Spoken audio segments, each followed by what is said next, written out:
Guys, बस एक message करने के बाद मैं आपकी क्लास लेता हूँ। हो गया, थैंक्स।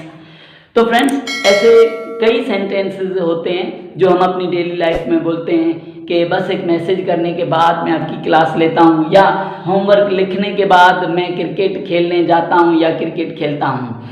तो आज हम यूज़ नंबर 42 पढ़ने जा रहे हैं, और आज की इस वीडियो नंबर 42 के अंदर मैं आपको बहुत इंपॉर्टेंट यूज ऑफ आफ्टर पढ़ाऊंगा, जिसकी मायना है के बाद, जिसकी मायना है के बाद। यानी सब्जेक्ट जो है एक काम मुकम्मल करने के बाद दूसरा काम करता था, कर रहा है या करेगा।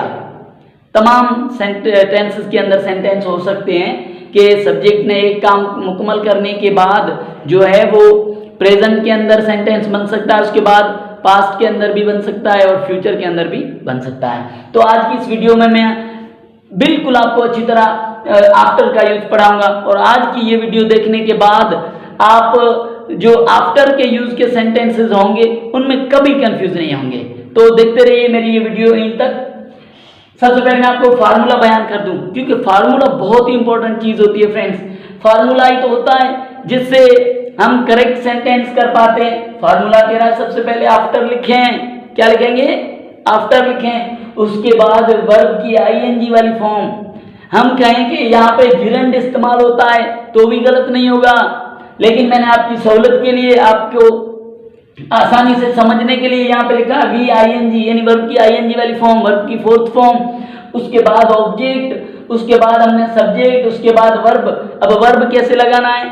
जो टेंस होगा वर्ब की वो फॉर्म आप लगाएंगे, इतने तो आप समझदार हैं ही। तो उसके बाद ऑब्जेक्ट देना है। आते हैं सेंटेंसेस की तरफ। नंबर 1 सेंटेंस, होमवर्क लिखने के बाद मैं क्रिकेट खेलता हूं। सबसे पहले हम लिखेंगे आफ्टर। क्या लिखेंगे? आफ्टर राइटिंग होमवर्क मैं क्रिकेट खेलता हूं, I play cricket, present indefinite tense. ये हमारा सेंटेंस जो है कितनी आसानी से हो गया है। आप बिला वजह परेशान थे कि अब आफ्टर के सेंटेंस कैसे बनेंगे, तो ये बन गया है होमवर्क लिखने के बाद मैं क्रिकेट खेलता हूं, after writing homework I play cricket. आते हैं नंबर 2 सेंटेंस पे। घर पहुंचने के बाद रमेश चेंज करेगा। अब सीधी सी बात है कि उसे कपड़े चेंज करने हैं तो घर पहुंचने के बाद ही करेगा ना, वॉशरूम में जाकर। अब ऐसा तो नहीं कि रास्ते में ही कर लेगा, नहीं है ना। तो घर पहुंचने के बाद रमेश चेंज करेगा आफ्टर रीचिंग होम, क्योंकि फार्मूला के ना सबसे पहले आप आफ्टर लिखें, आफ्टर रीचिंग होम। उसके बाद हमारा रमेश जो है चेंज करेगा, रमेश विल चेंज। ये हमारा सेंटेंस हो गया है। आते हैं नंबर 3 सेंटेंस पे। अबू डांटने के बाद पैसे देता है। अबू डांटने के बाद पैसे देता है। फ्रेंड्स, एक बात बताऊं, ये जो अब्बू अम्मी की डांट है ना, उसमें भी प्यार होता है, क्योंकि वो डांटते हैं तो हमें सही बात के लिए ही डांटते हैं, लेकिन वो हमारी ख्वाहिशों, हमारी भावनाओं का बहुत ज़्यादा ख्याल करते हैं। ये आपको और मुझे आइडिया नहीं है। जब आप खुद वालिदैन बन जाएंगे तो ही आप इस चीज़ को समझ पाएंगे कि जो है अब्बू और अम्मी जो है वो हमारी ख्वाहिशों, हमारी भावनाओं का कितना ख्याल करते हैं, लेकिन उनकी डांट में प्यार होता है। तो अब्बू और अम्मी की डांट को सर पे, आंखों पे रखा करो, ओके। अब्बू डांटने के बाद पैसे देता है आफ्टर। सबसे पहले लिखेंगे आफ्टर। स्कोल्डिंग मीन्स डांटना। फादर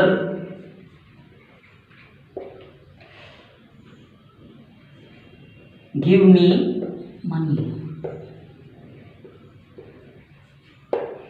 अब आप सोच रहे होंगे कि सेंटेंस के अंदर तो लिखा है कि अबू डांटने के बाद पैसे देता है। अब पैसे देता है तो सीधी सी बात मुझे ही देता है, और यहाँ पे उर्दू में कहीं पे भी मुझे नहीं लिखा, लेकिन मैंने यहाँ पे मी क्यों दिया? फ्रेंड्स, इंग्लिश ऐसी लैंग्वेज है जिसके अंदर कभी कभी उर्दू के अंदर वर्ड्स नहीं होते, लेकिन इंग्लिश में हमें सेंस क्लियर करने के लिए उसके लिए वर्ड्स देने पड़ते हैं। कभी कभार उर्दू के अंदर सेंटेंस में वर्ड होते हैं लेकिन उसकी जो इंग्लिश है इंग्लिश में छुपानी पड़ती है। तो इंग्लिश एक बहुत ही वसी लैंग्वेज है, इसके अंदर बहुत सारे रूल्स और रेगुलेशंस हैं। तो ये सेंटेंस पहला हमने कर लिया है कि after scolding father give me money. आते हैं नंबर 4 सेंटेंस पे। क्या आपकी बीवी के सोने के बाद आप मुझसे बात करते हो? बताएं।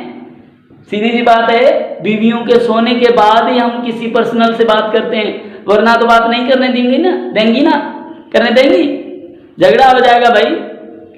आते हैं सेंटेंस की तरफ। क्या आपकी बीवी, ये नहीं है एक इंट्रोगेटिव सेंटेंस है तो हम इसको करेंगे। अब ये इंट्रोगेटिव सेंटेंस है तो इसमें क्योंकि हेल्पिंग वर्ब पहले देना है तो हम आफ्टर तो नहीं दे सकते।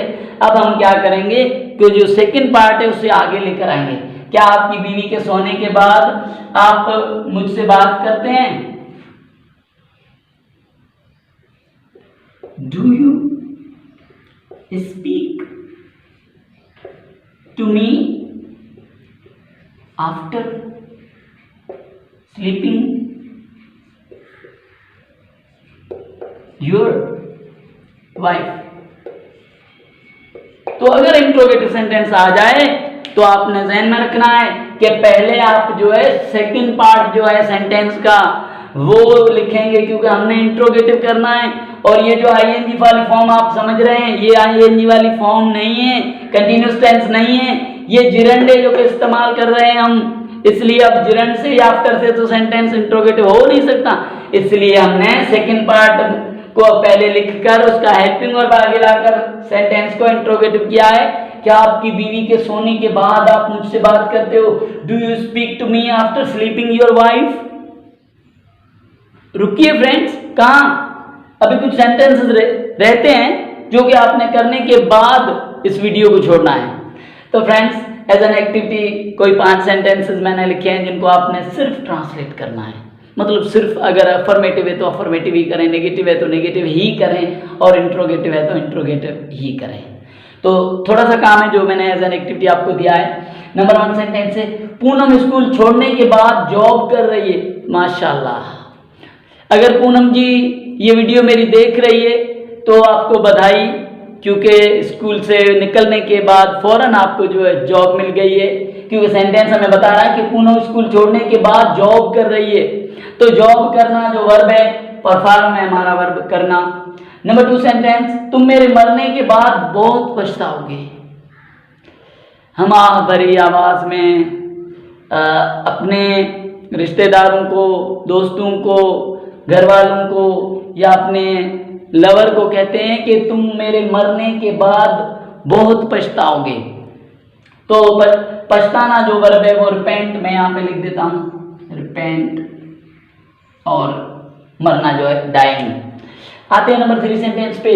वो हमारे जाने से पहले सो चुके थे। तो स्लीप वर्ब है सोना। नंबर 4, बेनज़ीर कराची छोड़ने के बाद इस्लामाबाद में रह रही है। माशाल्लाह। अगर बेनज़ीर साहिबा सुन रही हैं, ये वीडियो मेरी देख रही हैं, तो आपको बधाई, आपको मुबारक कि आपने जो है कराची जो एक नेशनल सिटी था वो छोड़ने के बाद आप इंटरनेशनल सिटी इस्लामाबाद के अंदर रह रही हैं। क्योंकि इस्लामाबाद जो है पेरिस के बाद दूसरे नंबर पे खूबसूरत तरीन सिटी है दुनिया का। पेरिस के बाद दूसरे नंबर पे खूबसूरत तरीन शहर है Islamabad. I like to go Islamabad every year. मैं हर साल इस्लामाबाद जाने की कोशिश करता हूँ और जाता भी रहता हूँ। बहुत ही खूबसूरत शहर है, आप भी ज़रूर जाइएगा अगर आप जा सकते हैं तो।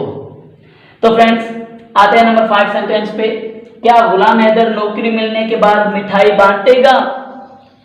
अगर गुलाम हैदर जी सुन रहे हैं ये वीडियो, देख रहे हैं ये वीडियो, तो आपके सामने हमने शर्त रखा है कि क्या आप जो है नौकरी मिलने के बाद मिठाई बांटोगे? अगर बांटोगे तो हम सब मिलकर दुआएं देंगे। मैं और हमारे सभी व्यूअर्स हम मिलकर दुआएं देंगे कि गुलाम हैदर साहब को नौकरी मिल जाए। अगर आप नहीं बांटेंगे तो फिर हम दुआएं नहीं देंगे, सीधी सी बात है। तो फ्रेंड्स, ये कुछ सेंटेंसेस हैं जिनको आपने सिर्फ अफर्मेटिव करना है।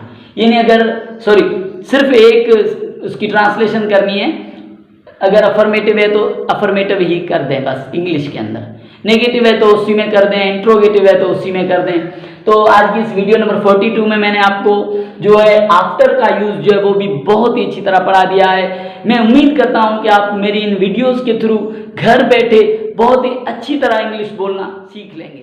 थैंक्स।